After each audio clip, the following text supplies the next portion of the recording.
This is the STRU podcast. I am here with the Mr. Richard Fertig. How you feeling? I'm feeling strong. It's been a great day. Yeah? Absolutely. Tons of great content coming to the audience for everybody. Awesome. And then really pleased, got some great news. My eldest daughter got into her first choice school, so we are celebrating that. It's fantastic. Amazing. So proud of her. Smarty pants. A little bit. So, closing out 2019. With a bang, right? It's been a great close.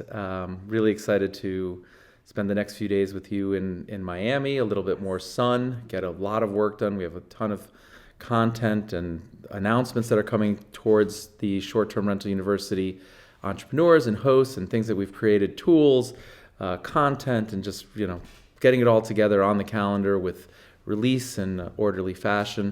And then I'm really excited to host our children in Jackson Hole for a couple of days, go skiing before Christmas. Birthday. 18th birthday. My daughter who got into her first choice school is turning 18, and all three of my daughters are coming to Jackson for a couple of days of skiing. One of them's bringing a friend.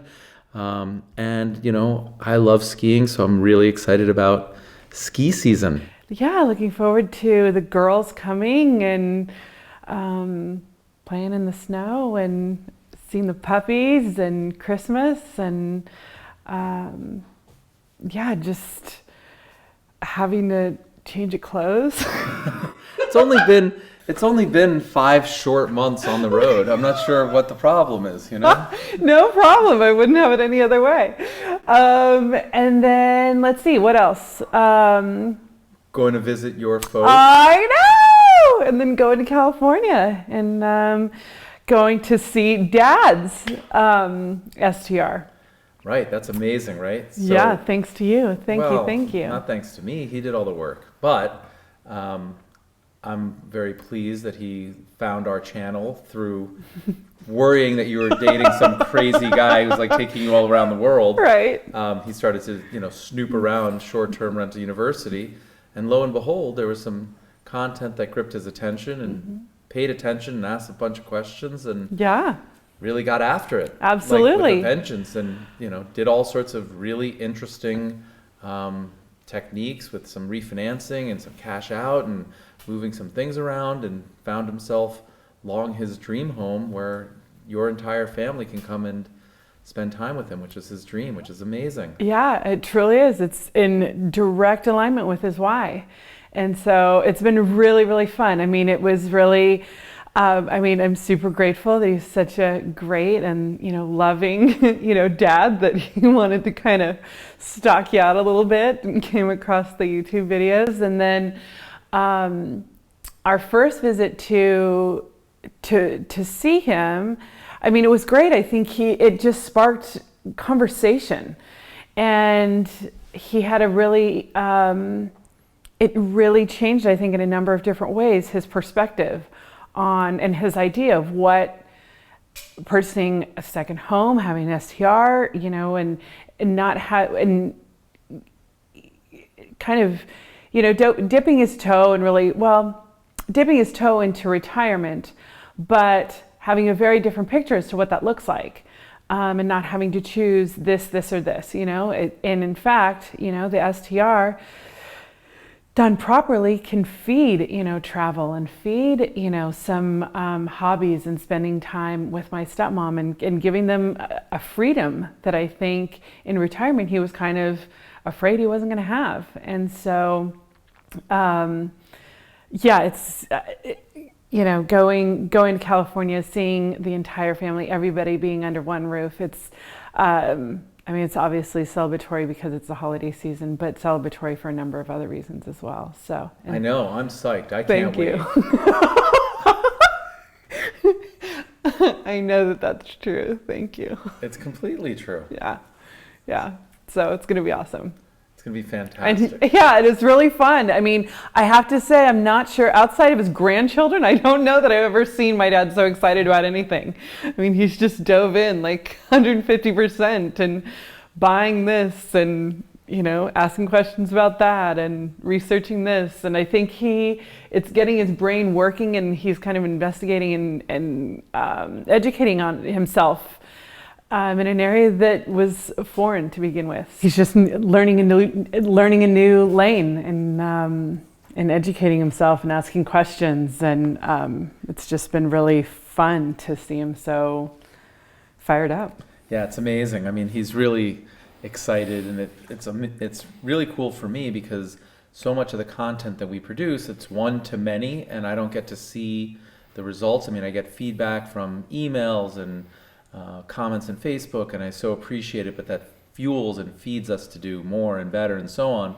But now there's like a real face and a real person and a real family, and like it's very personal all of a sudden. Right. And so like this is fantastic to watch, and so happy to be a part of it. Again, kudos to him and his wife. They did all the hard work. I really just maybe was the inspiration, but other than that, they did it all. But what's actually really cool for me as we start to develop additional content for the STRU audience is we're using some of the ideas and concepts that we'll preview right now. We're putting together a free membership for everybody, and it's basically a curated list. We have 450 YouTube videos that Charles and I have made over the last 3 years, and we're taking basically the best of the best. We're creating a curated playlist. We have an app. It's kind of like the Netflix app.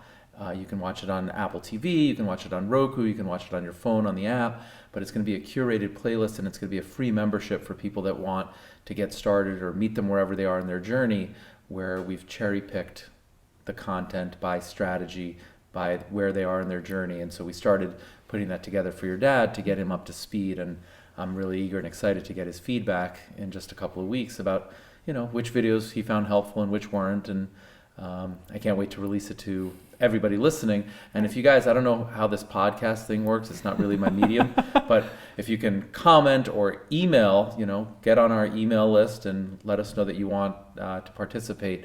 It's on www.str.university. On the homepage, you'll get an email prompt if you want to join, and we'll notify you when that's available. But I think that's going to be a game changer, and it's going to move the needle, because sorting through 450 videos on YouTube is daunting and time consuming, and so people miss a lot. Right. And we want to make sure it's kind of like the best of. Right. Right? Yeah. Well, and it's been really cool because it's, he's asked the questions of a true newbie, right? Like, how should I direct, how should I find the right photographer? How should I direct him? How do I figure out, what thumbnail to use? That from, mattresses to linens, all of the... And what's amazing is we already have the vast majority of those questions answered in multiple videos, and now we're condensing it down and giving a curated playlist, which answers not only his questions, but everybody else's, right? Right. So we're really excited about that. Right. So it's awesome. He's a true freshman, right? Freshman at the University of STR. STR University freshman class. That's right. That's right. So lots of great things happening around the holidays, and we wish all of the listeners. Oh my goodness. And viewers. We got Charles behind the camera over there tonight. That's right, Chuck Most. So we wish all the viewers and listeners the happiest of holidays, and love, friendship, family, health. It's amazing. Absolutely. A great time of the year. Right. Abundance. I love that word. Yes. Speaking of abundance, we just finished up with Tony Robbins' Date with Destiny. That's we did. What brought us to West Palm. Yep. Second time we've done this now in 2019. We went to Australia. Yes. We've been on a whirlwind tour for literally all of 2019. We've been home for like a minute. A minute, right. But we've been on the road, and I think it's been really helpful for both of us. We spent 24 hours a day, 7 days a week, literally. So I think it's been great for us as a relationship, but also great individually to get creativity and inspiration and dialed into what the future looks like and what we want to do. And I'm really excited in 2020 to put it into action. Exactly. Right? Yeah. I feel like it's been an incredible blessing, and I'm so grateful because the education that I've received over the past 8 months in so many different areas has just been Well, it's been world class. Literally world class. It's been incredible. And so, thank you, for that. But I'm really, really excited to establish, I guess, a sense of application and consistency. And really, that's where I think it'll be really evident how much I've learned and how much I need to practice and what areas I need to practice in. And some of those are evident to me, but I think they'll become even more so.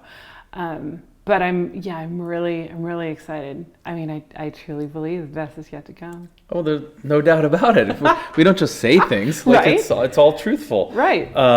But maybe we should speak a little bit about our last 5 months in our journey and where we've been and what we've done. And Sure. Where would you like to start? I don't know. Should I just maybe start with like an overview of our travel, and then I think what would be interesting is if we discuss maybe some of the highlights. Absolutely. From a hospitality, lodging, hosting perspective, because we've been on the road for... in guest perspective. Yeah, Right. exactly. Just like Right. as a guest, what did we like? What didn't we like in some of the best hotels in the world and some of the best Airbnbs, and some of the not so best hotels in the world, and definitely some of the not best Airbnbs. Sure. Great idea. All right, so let me just read through here. It's going to be a little bit of a long list because we've literally been on the road nonstop since Right. July. And so we left Jackson Hole. We went to Nashville, where we did Nashville Live for the Yes. first time. From Nashville, we went to New York City for a couple of days, picked up my children, and then we all flew to Bali. We were there for about 14 days or so. And then from Amazing. Bali, we took the girls to boarding school. From boarding school, we went down to Nosara, Costa Rica. We spent a little over a month there. And then from Costa Rica, we went to San Diego, attended the Tony Robbins Leadership Conference. We went directly from San Diego to Portland, Oregon, where we did that fantastic Yeah. photo shoot, which is actually the thumbnail for the podcast. So that's my friend Adam Levy. Quick shout out to my high school buddy Adam Levy, who is Brilliant. a professional photographer and works with the likes of like Nike and Adidas. So talented. Unbelievable. So Right. thank you, Adam. Thank you, Adam. And we went from Portland, Oregon, back to the East Coast for Parents Visiting Day at boarding school. And then all the way back to the West Coast, we stopped in Seattle for lunch on our way to Hawaii, where we did some incredible things. We went to Maui, the Big Island, and Kauai. And then from there, we went back to Miami. And from Miami, we went to New York for a couple of days. We did the BDNY Yes. furniture show, where we bought all of the Yes. furniture for the Outer Banks project. And then from there, we went, let's see, where did we go? From New York City back to Miami, and then Miami to Palm Springs for Thanksgiving, and then Palm Springs to West Palm, and then tomorrow we go from West Palm to Miami, and then next week back to Jackson. Yep. So There's a couple of, and believe it or not, that's shy a couple of stops. There was, I don't recall hearing you say that we were in the OBX. We were in the OBX. Oh, yeah. And then we were up in Northern California. that's right. Yeah. See, I only have like the flights on my app. So anything that's, Right. Yeah, so there's a couple of stops in there that we didn't include, Yeah. but absolutely amazing. Incredible. So what locations from a lodging perspective did you think were really interesting for our listening audience in terms of what did hosts or hotels do really well? Let's start with the things that people did really well. So I am a huge, I guess, advocate of aesthetics. Huge fan. That is incredibly, that can make or break an experience for me. And so my favorite Airbnbs, as well as I would say my favorite hotels, the design, the interiors, that all participates in my experience. My experience of the property, my experience of the visit, my experience of the stay. So you're design oriented. Yes, absolutely. And you like things that are what? Different. Unique. Unique, absolutely. I would say special. even towards bold. You're Absolutely. not a quiet design. No. Right. No, I don't. I'm the opposite of beige. Right. I'm the opposite of beige. So a couple of my favorite hotels, I mean, I absolutely love the, Morabito hotels out in Bali. But here in the States, I mean, I loved the Parker. I love The Parker in Palm Springs. The Parker in Palm Beautiful Springs. hotel. Absolutely. The Woodlark. In Portland. In Portland. Oh my gosh. I mean, I absolutely loved that. I really liked the Public in New York. Gramercy Park Hotel. Oh yeah, loved. That's a good one, right? It's a good one. It's a very, very good one. So, and those are all different. I mean, there's nothing beige in any of those hotels, and so that very much. I find it inspiring. I find it. It enlivens my senses. Yeah, and I would say that I very much respond to design, and also, in picking these hotels, and generally it's me who's picking them. I like to be inspired in the creativity and the design and pushing the bounds. And as we research design aesthetic for the Outer Banks project and Nosara and so on, I very much view this as research and development. I don't view this as a luxury, and I'm very grateful, don't get me wrong. Right. I don't take it for granted.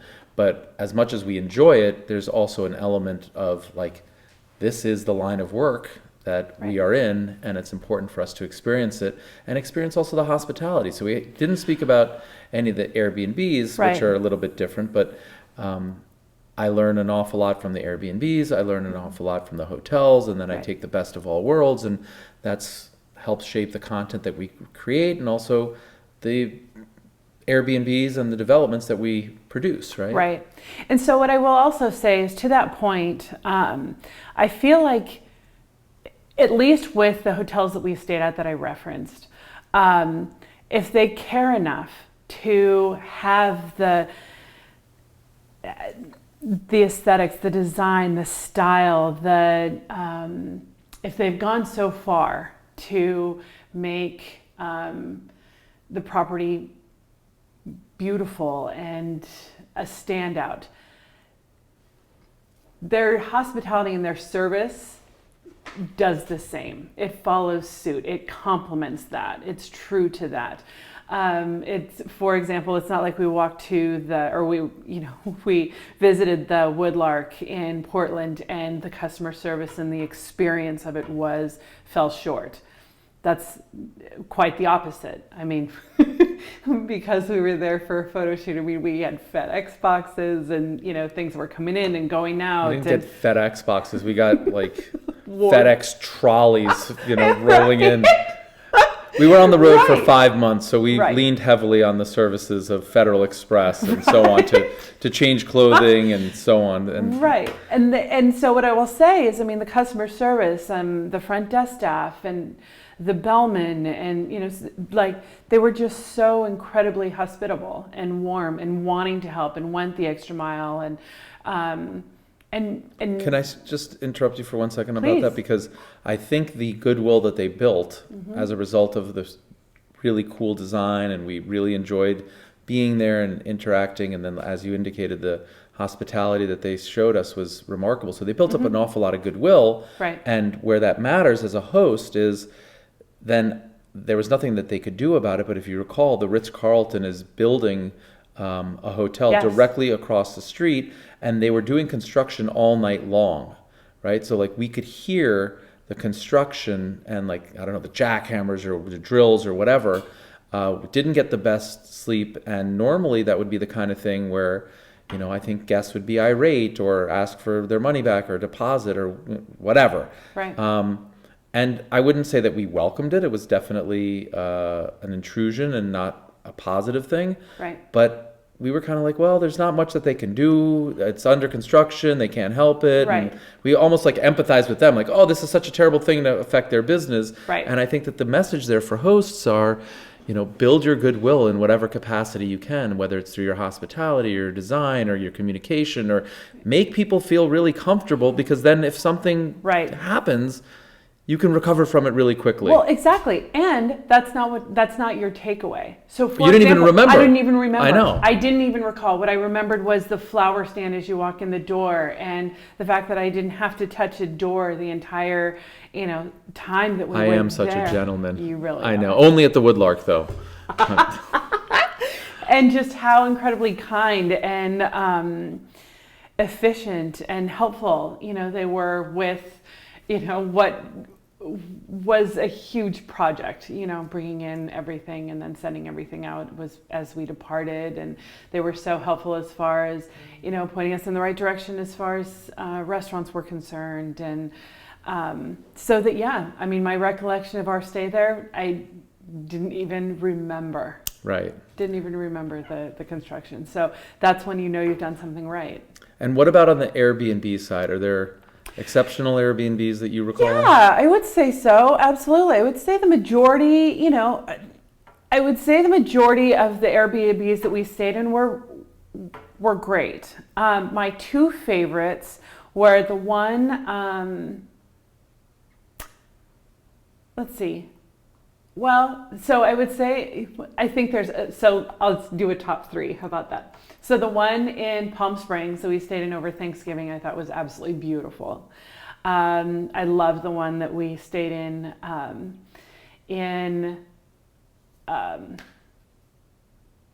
Hawaii. The last one we stayed in, right. The coffee cottage. And then I will say that there was an Airbnb. It was one of the first that we stayed in that was in Nosara. Right, in Ostianal. Yes.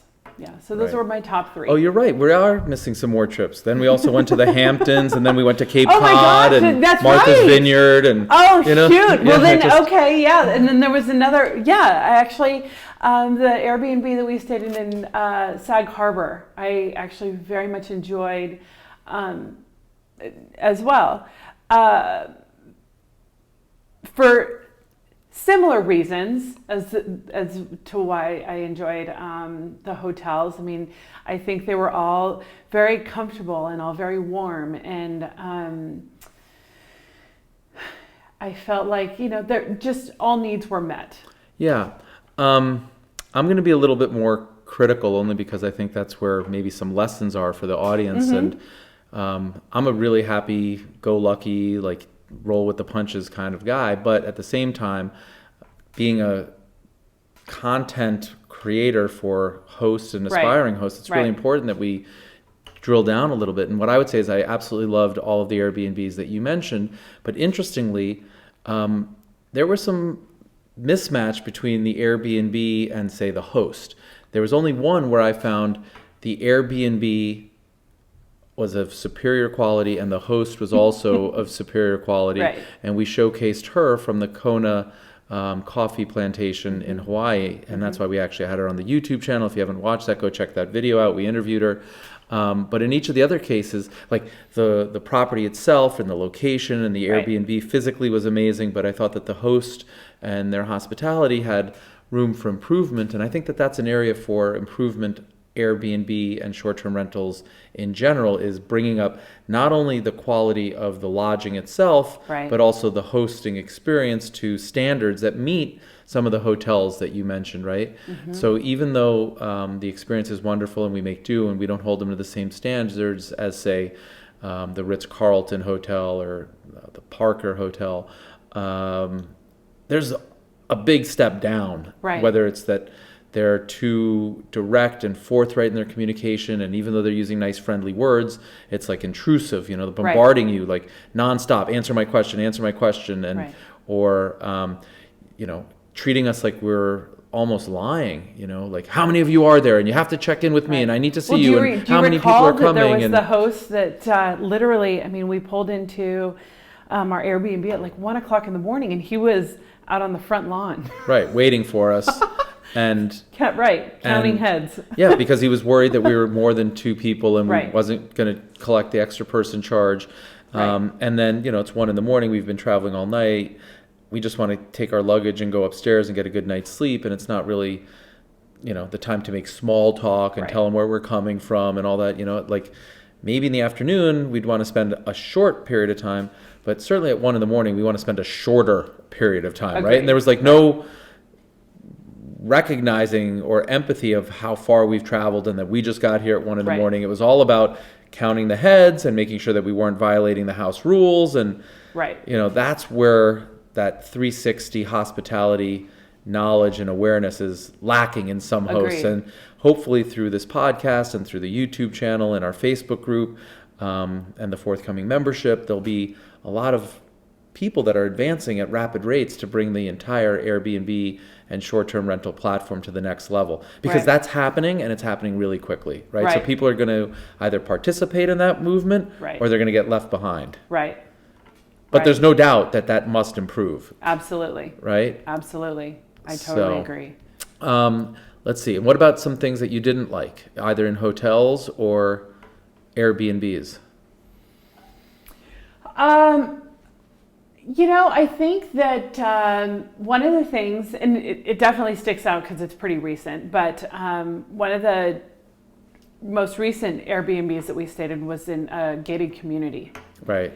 And it was really quite a hassle. I mean, we didn't rent a vehicle, so we were relying on Uber, and but we didn't have any kind of a code to access the gate.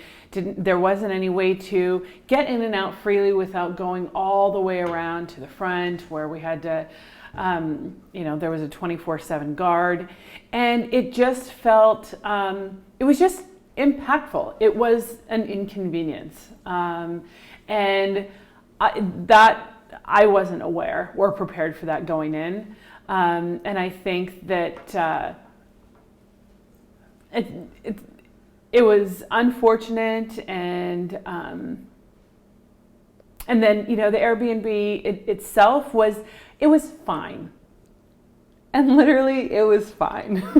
Right, but I would say it was probably the least nice Airbnb you and I have ever stayed in. Correct. And possibly I've ever stayed in. I don't recall. Yeah. But I think one that's point of true. clarification on the gate and the gated community was that, it was really, again, like no hospitality, no understanding. The different guards, some of them could find us in the computer, others Right. couldn't. Right. Some would open the gate without us showing IDs. Others would take our ID and then look in the computer and take 5 minutes while we're sitting in the Uber waiting to get in. Right.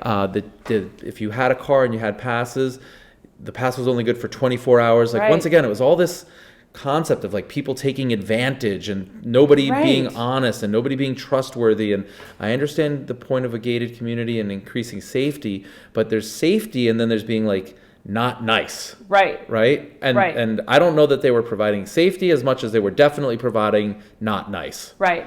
And so what I really found, and I don't know if this was true for you, but what I really found is I was really picky because it was such an ordeal to leave the premises and enter back in. I was less enthusiastic about leaving. It was kind of like, well, do I really want to? Right. Is it worth it? Right. It's a hassle. Yeah. Which, certainly should not be the case.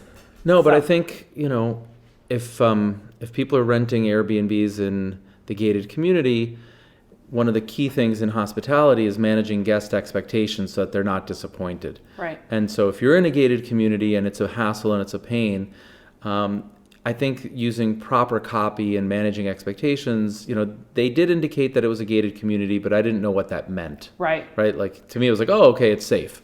But I think if we had read something about how if you don't have a car, it's not the best place to stay or whatever, like however they would have managed our expectations better, I think we would have had a better stay. And again, it's these little things. It's not a huge deal, but it's these little things that make us all better and that we learn from. And so that's why we wanted to share it with you. Please don't think that we're like complaining. We had a great time and Right. everything was fine. Right, everything was fine. And I guess for me, just I would love it was really the only time, this was kind of the only stay when it literally crossed my mind, I wish we had stayed in a hotel rather than an Airbnb. Right. Yeah. Well, So, yeah, we've had a string of Airbnb situations down here in Miami and West Palm and so on. And I don't know whether it's Florida or just, I don't know. But yeah. we left that Airbnb and we checked into another one to meet with Charles and film yesterday. And we couldn't even find it. It was really hard to find. It was a great Airbnb, and the design and the decor were beautiful, which is why we picked it to film in it. So we couldn't find it, and that was kind of a hassle. But then when we did, in fact, find it, it turned out that the road was being dug up and repaired, and the sidewalk and construction, and that's no way to film videos or podcasts. So then we had to check out, and now we've moved to the Ritz-Carlton here on Singer Island. And, you know, it's a nice building. It's a little bit, I would say, dated perhaps. In the unit that we're in, it's clear that these are like absentee hosts, and it's managed by somebody. But, you know, again, like, we're sitting on these chairs, and for those of you that are watching, you can see they're light colors, they're beige, and they've all got major stains. Like, I don't know who's doing what here. Some of them have like holes, you know, it's threadbare. It's a missing of the mouth situation. Well, I don't know, but the point is if somebody lived here, if this was somebody's home, this wouldn't exist, right? Totally. And all the artwork is outdated, and the fake flowers, and it's just, it's really, it feels like it's a little bit empty. It feels like it's kind of a business, but not one that's cared for. Just sort of like, you know, it meets the criteria, it rents, but nobody's actually really paying close attention. Right. And So that's like the state of affairs in Airbnb, right? So for those of us that actually do care and that do pay attention and will invest in replacement furniture and so on and so forth, the opportunity is amazing. Well, it also just made me think, how stoked our guests must be when they open the door to our place in Jackson. I mean, because I feel like there is so much warmth and love and sense of home and comfort and belonging and convenience that I now really understand why we get the reviews that we do, because I think so many of those boxes are checked. So well, I it makes think me really I'm proud of that. As well, you should be. And I think that the key thing and the takeaway for people listening is to make sure that your properties do have that warmth and that lived-in hospitality and soul, and it's not just empty and vapid and just, you know, people can tell. It's kind of like a company culture. You can walk into a company and within a second you know whether people are happy and thrilled to be there or they're just going through the motions. And it's the same thing when you walk into an Airbnb, you know immediately whether it's like just set it and forget it and ignore and like nobody's doing anything and no one's paying attention, and it might be spotless, right? Like the cleaning team comes in and it's spotless like this place, but you know, is the cleaning team telling them that the blackout shade only goes halfway down and it doesn't go below that, and the stains are everywhere and the threadbare, or their eyes and ears and saying, hey, we need to invest in new furniture, new fabric? And perhaps they are. Maybe the cleaning team is, and whoever the owner is just kind of like, well, I'm not investing in it, like whatever. It's on autopilot. Do you recall when we went to visit that office of the branding company? Of course. In Portland? Amazing. Oh my gosh, like literally we got out of the elevator, and the doors open and you could just tell every single employee that was there wanted to be there. Like they were busy. I mean, they weren't like off, you know, chatting or, you know, being unproductive, but you could tell that they were all inspired, fired up, wanted to be there, and that every single corner of that office was full of life. Yeah, it was amazing. It was great. It was. And I just, I think if you can accomplish that as a host, you're all set. It's completely true, right? And it's a little bit more challenging when you're a remote host, right? You're entrusting in people, but that's no excuse, right? Like all of these homes, hotels, and so on have remote people. It's not, you know, so it can be done. Right. So what do you think? Do you have some news that you'd like to talk about? I mean, we could keep going forever, but we got to save some of it for the next one. Let me ask you, I mean, is there anything that we haven't discussed that you feel like, you know, of the Airbnbs or the hotels that we visited, that there are any, I don't know, takeaways or learning opportunities or anything that, from a critical eye that you wanted to speak to? Yeah, I just think that, I've traveled the world and I've stayed at many five-star hotels. And when I was in the hedge fund world, we really didn't have budgets. We were optimizing for something else, and it was convenience and comfort and luxury. And so we spent an awful lot of money on travel. And there I got accustomed to luxury being standard and hospitality being standard and staying at the best hotels. And that was just sort of the level.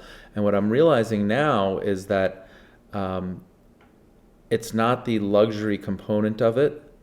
It's like all the little things that we just drill down on, like managing expectations and setting those properly and making sure that there's no stains and threadbare and that it's not a gated community, and all of these little things, like the attention to detail that nobody would point their finger on and be like, that's important in hospitality. Right. But all those little things, like if you think about it, that's love and caring, and that's what you would expect, from a loved one or whatever, right? And not just like an empty vessel, right? Not just like you walk in and it's not cared for. Yeah. Absolutely. Yeah.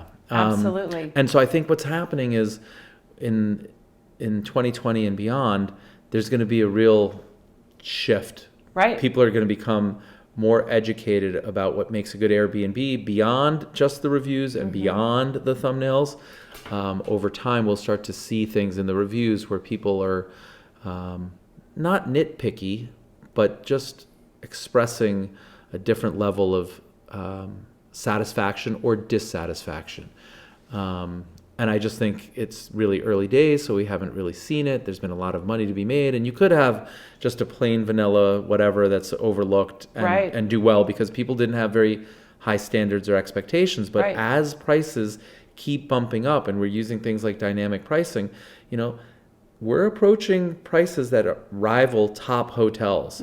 And it's not long before people say what you said earlier, which is like, I would rather be in a hotel than be in that Airbnb. Right. Like right now people are doing the Airbnb thing either because it's more convenient or budgetary reasons, or they've got big groups, or there's a variety of reasons that Airbnb's worked well. But I think the next level of hospitality in the Airbnb space is to earn what you're charging. Right. It's no longer like just borrow my house and take it. It's like my house is very well equipped and stocked and prepared and ready for you, just like it would be ready for me. Right. And you should expect the same. Right. So I think that evolution will happen on a go-forward basis. And I'm excited to help promote it through our channel and our hosts. And we have the best people on the planet, the best hosts on the planet following us. And so let's go, friends. Absolutely. Rock and roll. So that's my overall theme, is that I think there's a mismatch between the quality of the locations and the homes and the things that are photographed, because behind that, not all hosts are providing,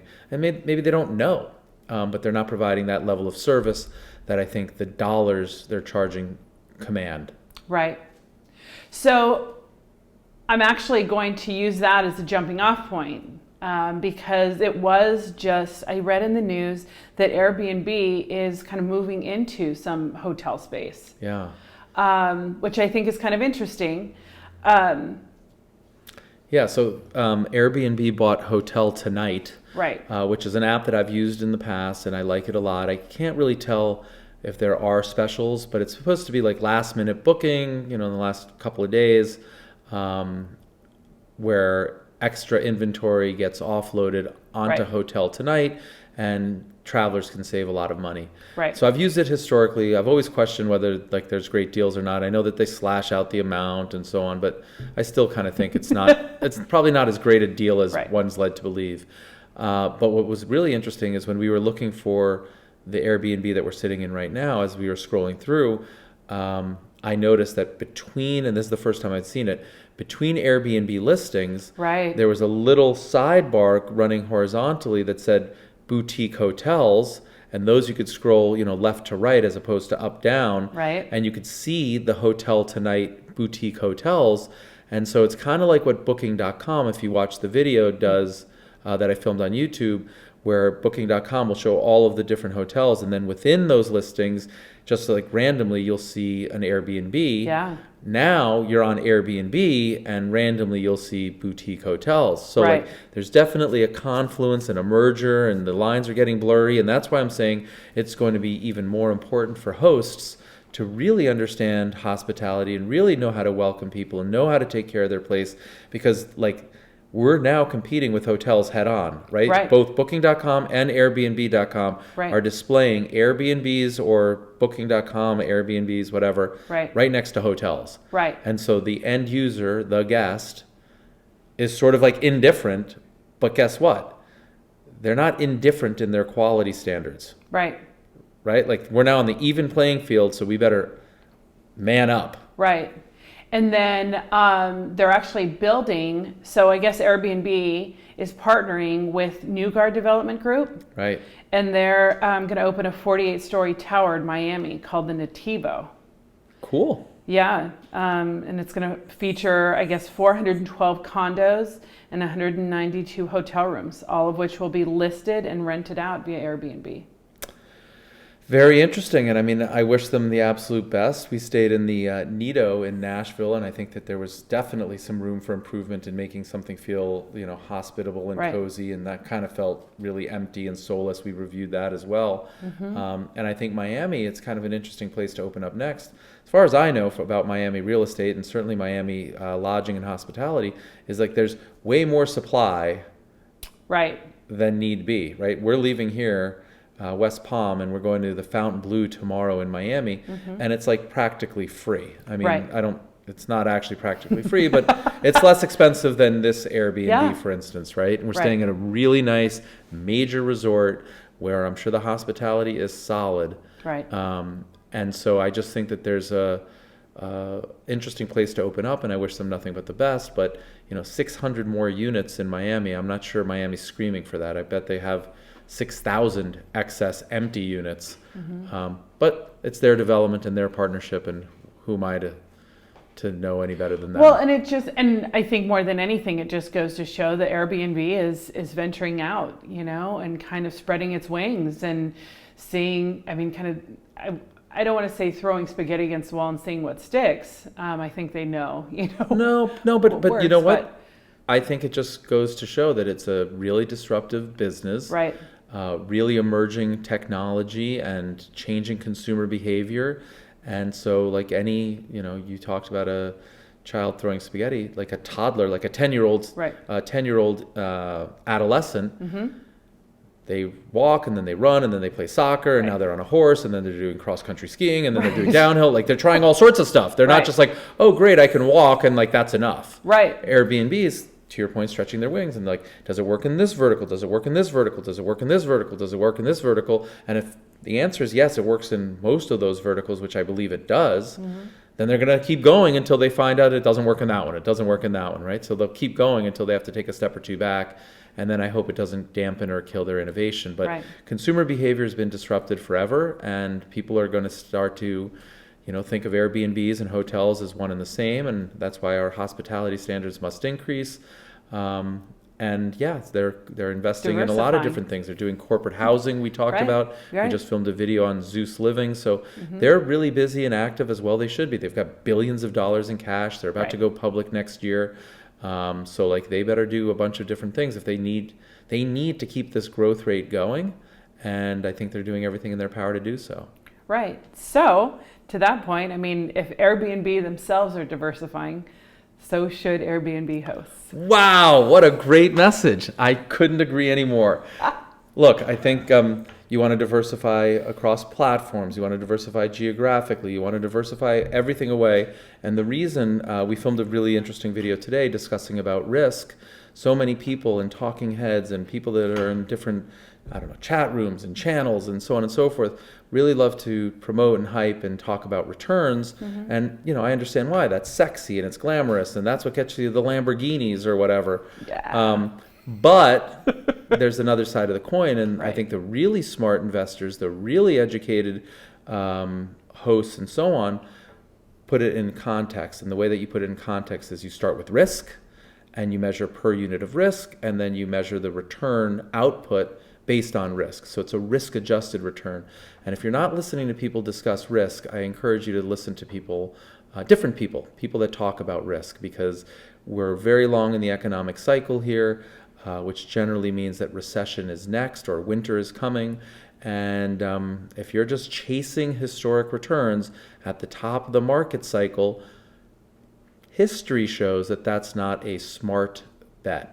So start to think about risk, friends. That's really important. Everything that you look at, whether it's stocks, bonds, crypto, real estate, short-term rentals, long-term rentals, needs to have a component of risk measurement, and that comes before the return. So like, to give you an example, and I said this on the YouTube video, but if I told you you could earn $10,000 for this task, $10,000 is really wonderful. It's a lot of money, right? Sure. But if the task took 10,000 hours and it was $1 an hour, you would feel one way. Right. But if the same $10,000 was earned in 1 minute, you'd feel very differently. Right? Yet so many people talk about the returns of the long-term market or the short-term market or stocks, and there's no mention of risk. Right. And I'm just cautioning people, be really careful who you listen to, make sure you pick your mentors correctly, and if people aren't discussing risk, you might want to find a new group of people that are aligned more carefully with like long-term sustainable investing, responsible investing, because long-term wealth requires a long runway. Right. You can't, this isn't get rich quick, it's get rich with certainty. And the way you get rich with certainty is long-term and risk measurement and taking risk-adjusted, calculated bets. So anyway, yes, they're spreading their wings and trying all sorts of things, and we should diversify too. Yeah. Well, I think from an investment standpoint, I'll just continue to listen and be taught by you. Oh, okay. Sounds good. And then, yeah, I mean, let's take a question from one of our inquiring minds. Absolutely. Let's do this. Awesome. Hi, this is Charles from Portland, Oregon. I have started my Airbnb in 2016, and it has done very well in 2016 and 17. In 18, I have less bookings.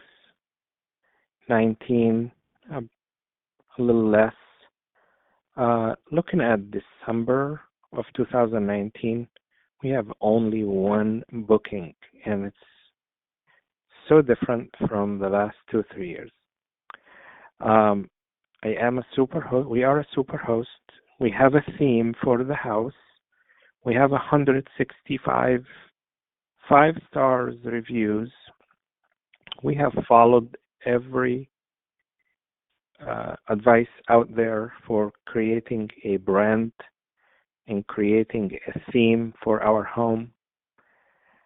But it seems like the competition is furious in the Portland, Oregon area.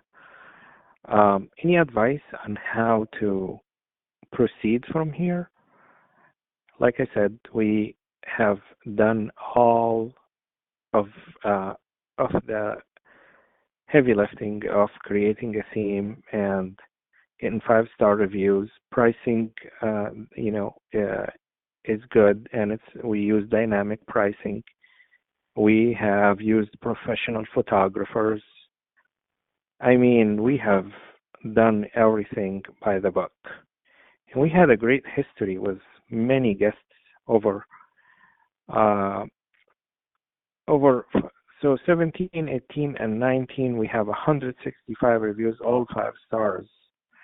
So the question is anything else we could do? This is the slowest December since 2016, and we don't know why. Thank you so much. Appreciate the podcast. Appreciate you guys. And I appreciate all the teaching that Richard been giving to us.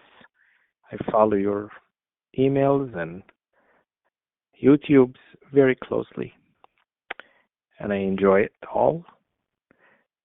And I thank you so much again. Bye-bye. Wow. Well, thank you for that. And it does sound like you're following very carefully and closely, and I really appreciate that. A couple of thoughts. I don't have enough information to actually drill down too carefully, but a couple of top level thoughts are, the first one, I want to make sure you're diversified on more than one platform, right? So if you're only on Airbnb and it sounded like you have 165 five-star reviews, it's quite possible, and these are the kind of things that happen, that there's been an algorithm search change, or you're being left behind for some reason. If you're solely dependent on one platform, you're completely beholden to them. So I would encourage you to get on a second platform. If you're already on two, I would encourage you to get on a third platform. And then ultimately, we're about to announce our website hosting tool. Ultimately, you want to be freed of these algorithms. You want to be freed of other people's reviews and so on, and create and own your own business. So I encourage you to create your own website. If you want to use ours, it's literally the easiest thing in the world. You click one click and you have a most beautiful website that you can be proud of, and change the URL to anything you want, consistent with your theme, assuming that that URL is available, that domain name. So one, I commend you for doing all of that. Two, I think you need to diversify onto more platforms. Three, I encourage you to get your own website. And now a couple of other questions that come to my mind just as I listen to this. It's amazing that you have a brand and a theme, but just because you have a brand and a theme doesn't mean it resonates. So it's quite possible, though I'm sure you did it quite right, that it's not resonating. Maybe you've got a theme that's not appropriate for your neighborhood or for Portland, Oregon, or why people are coming there.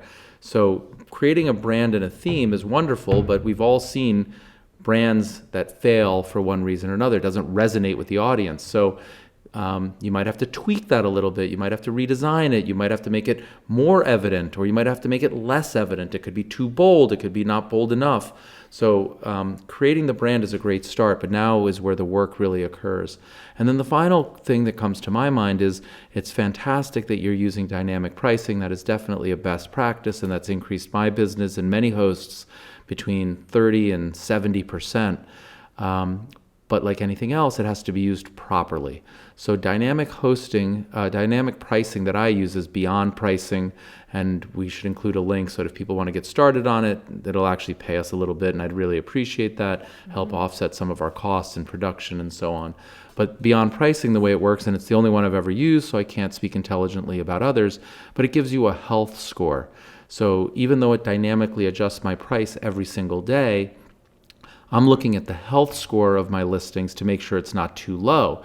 If my health score is too low, then I need to lower my base price so that it's adjusting the prices up and down every single day off of the correct base price.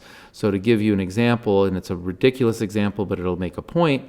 If I was using dynamic pricing and I put my base price at $1 million, it could adjust the price up to $1.1 million and the price lower to $900,000. But I would get no bookings. I'm just way off the market. I'm sitting way high above the market. And so even though it's going up and down every single day, I'm not competitive. The flip side is, if you had a health score of 100 and you were pricing your base price at $1, it might list you, it'll probably never go below $1, and it might take you as high as 100, but you might be booked 100% of the time, because $100 at the max that Beyond Pricing would surge price you, if you will, is still below the market. So using dynamic pricing is really important, and it's a great start, but knowing how to use it and using it intelligently and properly is more important than using dynamic pricing overall. So one tip that I would suggest is, you should not be using your base price based on what you believe the place is worth. The base price, in my opinion, is a random number that you play with the health score, and then you optimize the health score. You want to see your health score 75 to 85 or 90. You should do really well. You should get plenty of bookings if your health score is in the 75 to 90 or higher range. And basically what that is a forward-looking comparison of your unit versus other comparable units, and the number of supply of units that are available versus the number that are booked. So you want to use the math, but it's important that you use it correctly. Do you have any thoughts, sweetie? I mean, I don't actually. I was really struggling when I was listening to his question, because I didn't know how I would advise him. But I mean, I think, the the points that you brought up and the things that, obviously without having a picture looking at the property.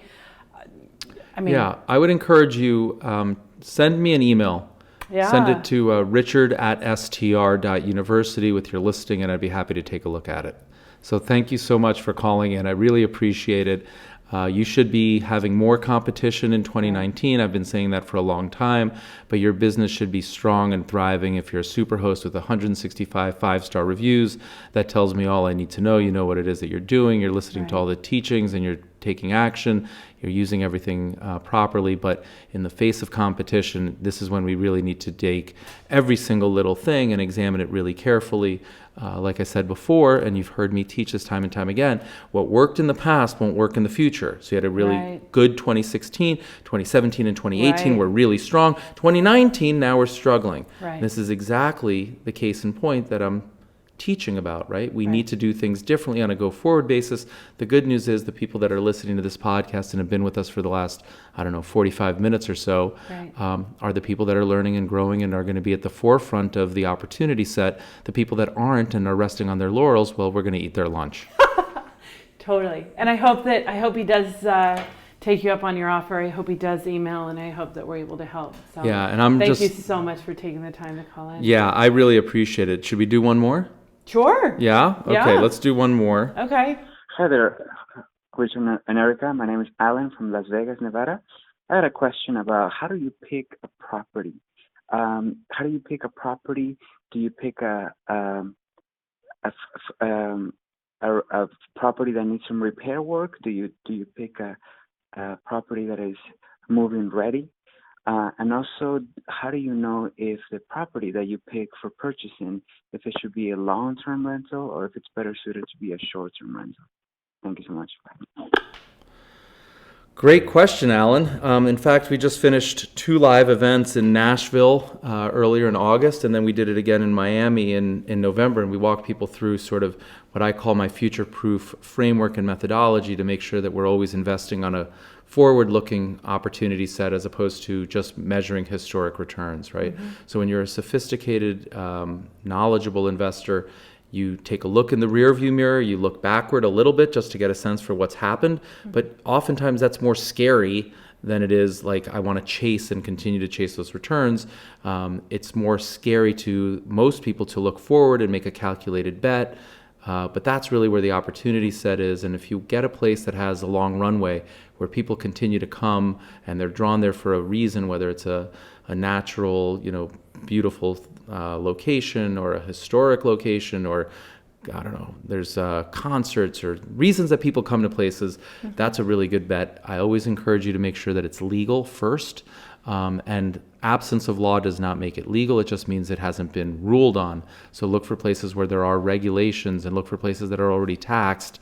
And then in Nashville and in Miami, I teach, if you're early to the investment space, and it sounds like you are based on your question, then I don't encourage you to buy a fixer-upper. You're going to have plenty to do. Try and find a place that's a little bit more turnkey. Maybe it needs a fresh coat of paint, but you don't want to get into a repair job and you run the chance of, things running over budget or delays or contractors leaning you. So try and get started in a way that has a little more, bit more ease to it, and you don't want to burn out before you get started. We do have a course that we filmed using a lot of the same methodology. We teach you all of the analytics, and we teach you how I look at things and the opportunity set, a little bit about the future-proof framework. It's a course that's coming out, I'm not sure when we're going to release it, probably in Q1 of 2020.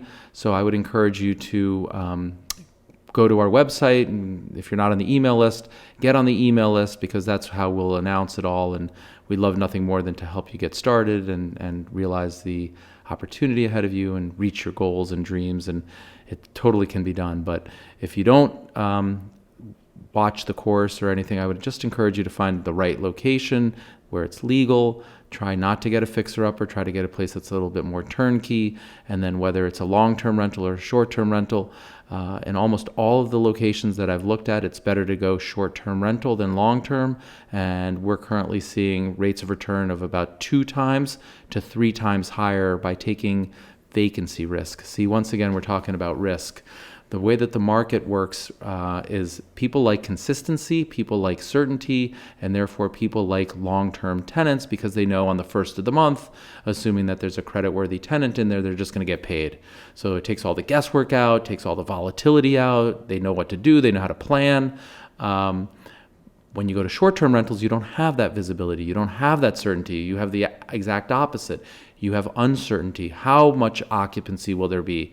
Or said differently, how much vacancy will there be? So it's just unknown. So therefore, the market will put a premium. You'll have to make more money to be in the short-term rental space than the long-term rental space, and then we'll get compensated more. Right now, it is my belief that we're being overly compensated for the risk that we're taking because the market thinks there's more risk than there is. There's actually less risk. And I could also make arguments for why the short-term rental market should trade to a discount to the long-term rental. You have much more flexibility. You can use it when you want. You can list it 1 year and take it off the next year. If you're doing really well in your job and you don't want to list it, you can just stop listing it. When you have a long-term tenant in there, the tenant has rights and you have to honor the lease, and so there's actually much less flexibility. Well, and I would also say, I mean, don't you think there's more wear and tear? Yeah, I mean, when there's long-term tenants and there's more wear and tear, generally speaking, you'll have people living there 365 days a year. And Right. The way that I teach short-term rentals, I like to have occupancy of about 75%, which means 25% of the time it's vacant. And 25% of the time it's vacant, you're doing repair work. Between guests staying, you have a professional cleaning team coming in and looking at what's going on.